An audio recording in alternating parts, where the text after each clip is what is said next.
அதனால வெந்து தணிந்தது காடு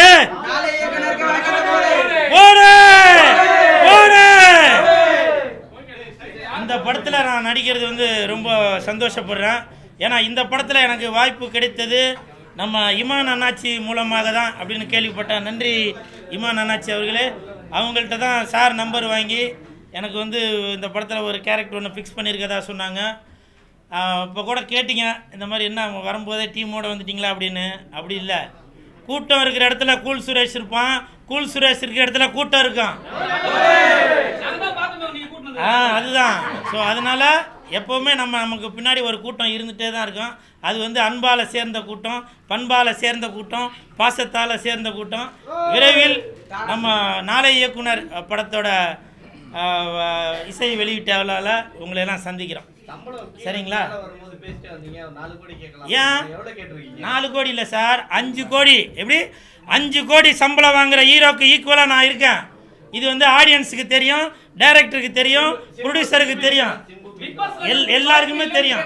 ஒரு கேள்வி கேட்டீங்க சார், சொல்ல வரேன். நடுவில் நீங்கள் அடுத்த கேள்வி கேட்டீங்கன்னா எப்படி சொல்கிறது சொல்லுங்கள்? 5 கோடி சம்பளம் வாங்குற ஒரு ஹீரோக்கு ஈக்குவலாக நான் இருக்கேன். உங்களுக்கு நம்பிக்கை இல்லைனாக்கா ஒரு படம் வெள்ளிக்கிழமை அன்னைக்கு ரிலீஸ் ஆகும்போது தியேட்டரில் வந்து பாருங்கள். அந்த ஹீரோவோட படத்தை பார்க்குறதுக்கு எத்தனை பேர் வராங்க, இந்த கூல் சுரேஷை பார்க்குறதுக்கு எத்தனை பேர் வராங்கன்னு எனக்கு தெரியும்.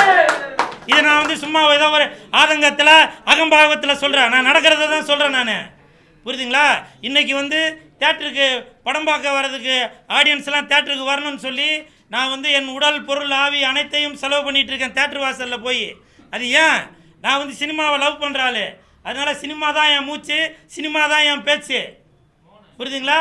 அதனால் சினிமாவுக்காக தான் நான் உடல் பொருள் ஆவி அனைத்தையும் கொடுத்து கொண்டு இருக்கேன்.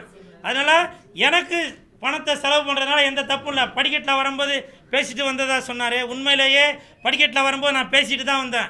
யார்கிட்ட பேசிட்டு வந்தேன்னா என் வாழும் தெய்வத்திட்ட பேசிட்டு வந்தேன், வள்ளல்கிட்ட பேசிகிட்டு இருந்தேன். புரியுதுங்களா? பாரி வள்ளல்கிட்ட பேசிகிட்டு இருந்தேன். அது யாருன்னாக்க சேலம் ஆர்ஆர் பிரியாணியோட ஓனரு மிஸ்டர் தமிழ்ச்செல்வன் சார், அவர் கூட தான் பேசிட்டு வந்தேன் நான்.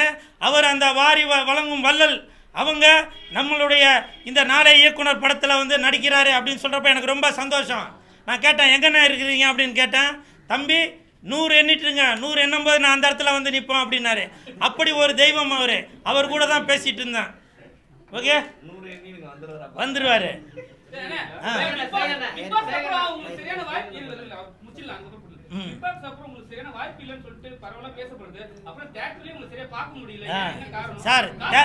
சார் தியேட்டரில் பார்க்காததுக்கு காரணம் சில பேர் நான் வளரக்கூடாதுன்னு நினைப்பாங்க.